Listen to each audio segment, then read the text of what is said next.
Hello, puppets. Good evening. Good evening. We don't want to suck your blood.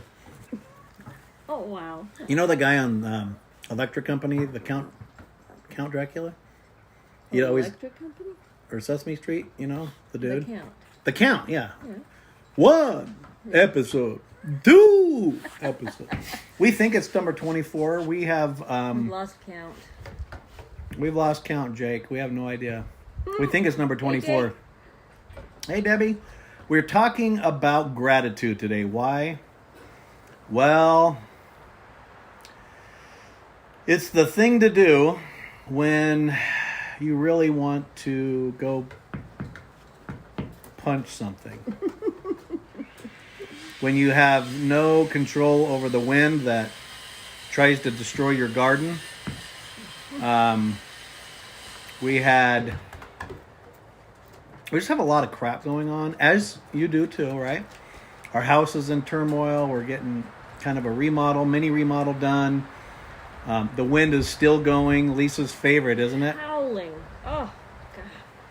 Can't get anything done outside when it's this windy. If you would have, I can't say what she said earlier on camera, but Mrs. Saint over here, No. not a happy camper. It wasn't me. Oh, it was somebody else. It was somebody else. So what we're thinking about talking real briefly about is gratitude. So if you're in Idaho, Head's cut off. your head's cut off? No, your head's cut off. Are you queen? What's that, queen? If we keep doing that, we're going to have to stop. Who's the queen that got her head cut off? Or was that a king? It was a queen. Hey, Blossom. So Gratitude. Here's a saying, right? So, and I think I stole this from you, but if you're spending your time giving thanks for everything you do have, then really you shouldn't have any time to complain. Beautiful quote, great in theory, but how do you actually do that? We are in quarantine even longer now, at least here in Idaho. That's not a shooting going on. That's the floor work. There's nowhere we can go on 42 acres that is quiet. Just letting you know. She looks great, Wendy said. Aww. Are you talking about me, Wendy? Or the garden. Or the garden, yeah. But how do you actually put that into real application? Some people like to write it down on a piece of paper. Some people like to go back and forth, and I say what I'm thankful for or what I'm really happy about, and then she'll say, it doesn't have to be husband, wife. It can be, kids, friends, whatever.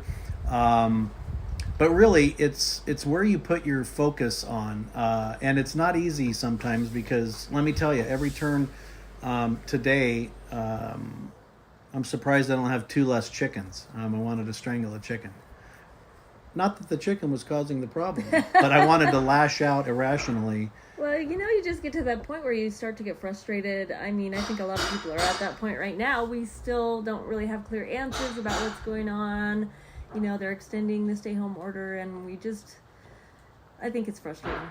And people are made for connection. And so when we are forced to be separated from our friends and our loved ones, frustrated and anxious and wanting to lash out. And I think a lot of people are feeling that, starting to feel that if you haven't already, So it's hard sometimes to be able to focus on what you do have and the blessings that are in your life. But it's really, if you, like you said, if you take a piece of paper and start writing down all the things you're thankful for. We live in a country where we can stay home, or some of us can work from home and pretty much have everything that we need on a daily basis even now. So just starting with that, and then if you think about just, this is a good time to slow down and evaluate. And that's something to be thankful for, because we talked a little bit about decluttering and cleaning things out of your life. And, that's one aspect of it, but you can just sit around and look around and think, I have this beautiful house. I have whatever it is that you're thankful for. If you actually sit there and write down on a piece of paper, you'll be surprised at what you start realizing that you do have. And it's really impossible to be complaining and being upset when you start looking at all those things on a list. Hey, Shay, Elizabeth, Kelly, Lisa, Scott, and Trisha.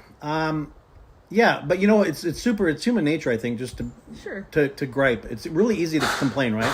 It is. We can complain to a manager at a restaurant. I mean, not now because you can't go to a restaurant, but you can complain at a bad service or whatever. But you know, a lot of people don't take the time to acknowledge great service.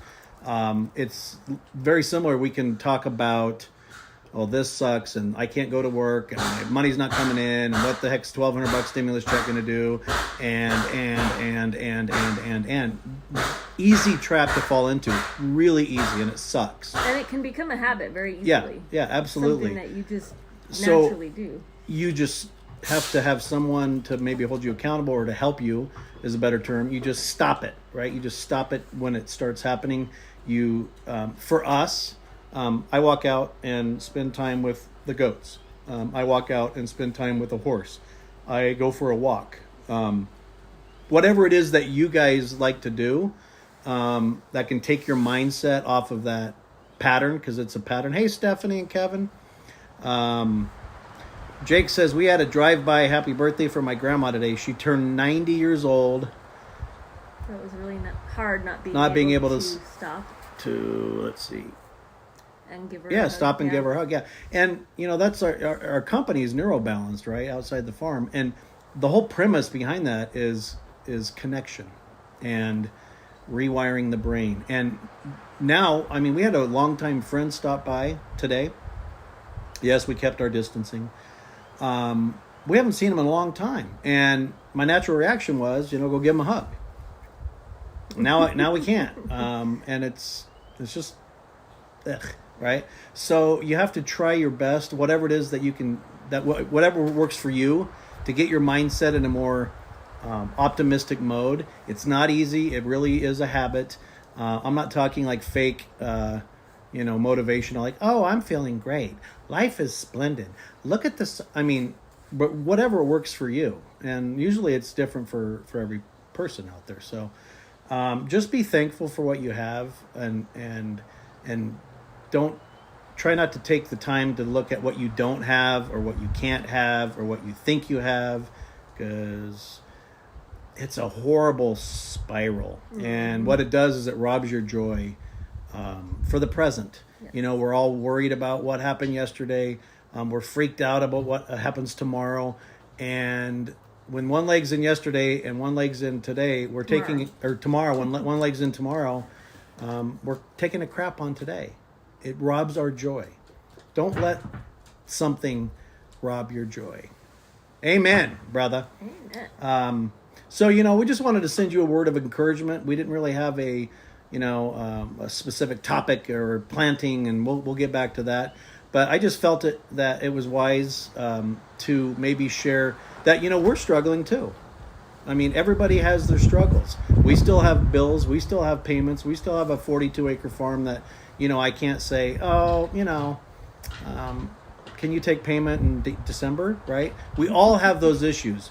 And I don't have an income. I don't have a job, right? So it can get worse, and it could be worse, but focus in on what the positive is in your life, whether it's family, friends, your health.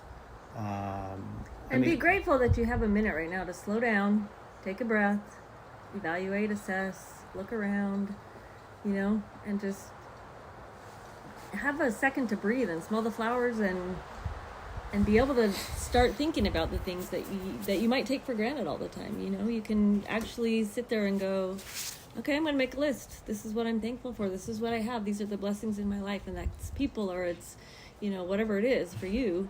It's your exercise program, or it's your, you know, time to learn a new language, or I mean, there's so many things you could be doing.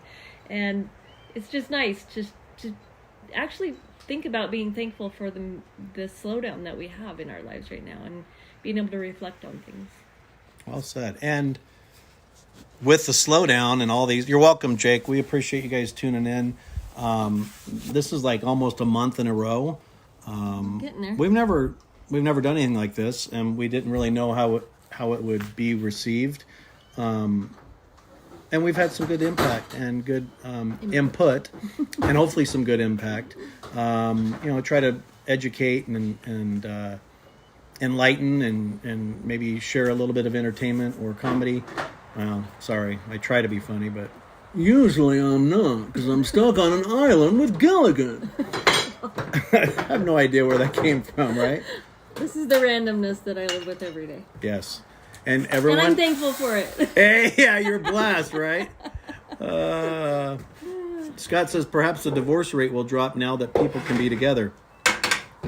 I would like to leave this on an optimistic note. Optimistic. Now that people are spending a lot of time together, there's actually decrease in crime, but increase in domestic battery cases. I don't know about the divorce because they don't tabulate that every month. But man, take full advantage of who you have and what you have, because it can end tomorrow. It can end in an hour, right? Not doom and gloom and live your life on eggshells and be worried. But man, live in the present. That's why people have such a strong connection with horses. And that's why we use horses for our equine therapy. They teach us how to be in the present. You have to be in the present. And when you're in the present, truly, you're not worried about what's happening tomorrow or the next hour or next week. You're not worried about how bills are going to be paid. You're not going to worry about catching a virus. You're not nothing. And in the past, you're not there either. So what lives in the past? Regret, guilt, shame, trauma, right? And what lives in the future? Worry, stress, anxiety, fear of the unknown. I am a ventriloquist, or I'm the dummy. Actually, I just repeat everything she says. That's really annoying, I'm sure. But the present is the best place to be, and if you can train your brain to settle into that, you're going to be in a much healthier psychological place. Yeah. So tonight, tomorrow. Hey, Jennifer. Tonight, maybe rest of the night, and tomorrow, focus in as best you can. It's not easy. I'm not saying it's easy, because it isn't. But try your best to live in the present, and whatever present that is. If it's mowing your lawn, if it's taking your dog for a walk, if it's spending time with your spouse or significant other or kids, or if you're reading a book, if you are... whatever it is that you want to do, whatever it is that you're doing, live in the present. Put all your focus onto that. Yeah. Be present in that moment. Don't be thinking about other things. Really pay attention to what you're doing and what you're engaged in at that moment. Yeah. So that's all. We got back to philosophical, but I just felt in my heart that I needed to share that, and hopefully it helped. These are trying times, stressful times, anxious times, but that doesn't negate the fact that we all have many things to be thankful and grateful for. And if we can appreciate and acknowledge and recognize those, in addition to living in the present, it's going to make this ride one heck of a lot easier. And I hope you guys can do it. It's not easy. Hi, Susie. So tomorrow we will try to do something task-oriented, maybe around the garden or something. Hopefully we'll back out and able to plant tomorrow. Yeah, literally we spent a good portion laying stuff on plastic, putting rocks on plastic, even though it was, 5 feet in the ground and buried perfectly. 50-mile-an-hour wind gusts here. That will wreak havoc with it. So it's supposed to be perfect the next few days, so... On that note, again, if you have any topics or questions or anything that you want us to talk about or share or dive into or research, let me know. Ooh, why haven't we done a little thing on George Washington? Good. Anybody want to be homeschooled on the Revolution? Oh, homeschooled on the Revolution. I am actually wanting to put together a course on that for people and to speak in layman's terms and not from PhD, psychological, historical, whatever those smart people say. But anyway, let us know, message us. But yeah, we'll have to do something about the Founding Fathers, and maybe we'll do, hey Rhonda. Hi, kiddo, she said. Rhonda's our cousin. She is 12 years old. Is that how she? Yes. Is that how old she I acts? think so. Did Luna want to say hi? Oh, where's? Where'd he go? Did he hide? Did he hide behind there? Yeah. Our little buddy goes to the back He because doesn't like the wind either. he doesn't even like the wind. So there you have it. Until tomorrow, live in the present. Acknowledge all the blessings that you do have. Hey, stop. I'm right in the middle of something important. Remember all the blessings you have, and we will see you tomorrow at 6:30 Mountain Standard Time. Have a great evening. Be and blessed. God bless. Bye, y'all. Y'all? Y'all. I guess I have to say y'all now. Y'all come back now. You hear?